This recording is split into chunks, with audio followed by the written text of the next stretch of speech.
ಚನ್ನಪಟ್ಟಣ ತಾಲೂಕು ರಚನೆ, ಶಾಶ್ವತ ಕುಡಿಯುವ ನೀರು, ಕೋಟೆ ಉತ್ಸವ ಹೋರಾಟಕ್ಕೆ ಸದಾ ಬೆಂಬಲವಿದೆ ಹಾಗೂ ರಾಜ್ಯದ ಸಿಎಂ ಕಂದಾಯ ಸಚಿವರು ಹಾಗೂ ಜಿಲ್ಲಾ ಉಸ್ತುವಾರಿ ಸಚಿವರನ್ನಾಗಿ ಭೇಟಿಯಾಗಲು ವಾಹನ ವ್ಯವಸ್ಥೆ ಮಾಡುವುದರ ಜೊತೆಗೆ ಆರ್ಥಿಕ ಸಹಾಯ ಕೂಡ ಮಾಡ್ತೀನಿ ಅಂತ ಪ್ರತಿಭಟನಾ ಸ್ಥಳಕ್ಕೆ ಲಿಂಗಸಗೂರು ಶಾಸಕ ಮಾನಪ್ಪ ಉಜ್ವಲ್ ಭೇಟಿ ಕೊಟ್ಟು ಹೋರಾಟಕ್ಕೆ ಸದಾ ಬೆಂಬಲವಿದೆ ಅಂತ ಭರವಸೆ ಕೊಟ್ಟಿದ್ದಾರೆ.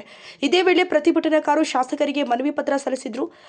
2008 ಕೂಡ ನಮ್ಮ ಬೇಡಿಕೆ ಮೊದಲ ತಾಲೂಕು ಆಗಬೇಕು ಅಂತಕ್ಕಂಥದ್ದೆಲ್ಲ ನಮ್ಮಲ್ಲೆಲ್ಲರೂ ಬೇಡಿಕೆ ಇರ್ತಕ್ಕಂಥದ್ದು.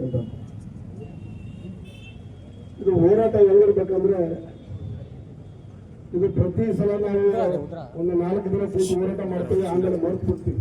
ಮತ್ತು ಅದು ನನಗೆ ಮುಂದರಕ್ಕೆ ಹೋಗಲ್ಲ. ನಾವು ಮುದ್ಗಲ್ ಕೋಟೆ ಇರಬಹುದು, ನೀರಿನ ಹೋರಾಟ ಇರಬಹುದು, ತಾಲೂಕು ಹೋರಾಟ ಇರಬಹುದು, ಈ ರೀತಿ ಹೋರಾಟ ಮೊದಲಿಂದ ನಡೀತಾ ಇದೆ. ಆದ್ರೆ ನಮ್ಮ ಹೋರಾಟ ಹೇಗಿದೆ ಅಂದ್ರೆ ಗಂಭೀರತೆಯನ್ನು ಪಡ್ಕೊಂಡಿಲ್ಲ. ಇಲ್ಲಿವರೆಗೆ ಇವತ್ತು ಗಂಭೀರತೆ ಪಡ್ಕೊಳ್ತಕ್ಕಂಥ ಸಂದರ್ಭ ಬಂದಿದೆ ಅಂತ ನಾನು ಭಾವಿಸಿದ್ದೀನಿ.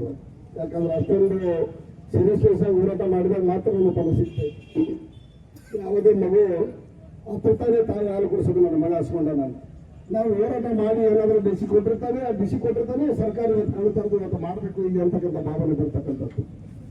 ಅಂತ ಒಂದು ಸಂದರ್ಭ ಇವತ್ತು ಕೂಡಿ ಬಂದೈತಿ ಅಂತ ನಾನು ಭಾವಿಸಿದ್ದೀನಿ.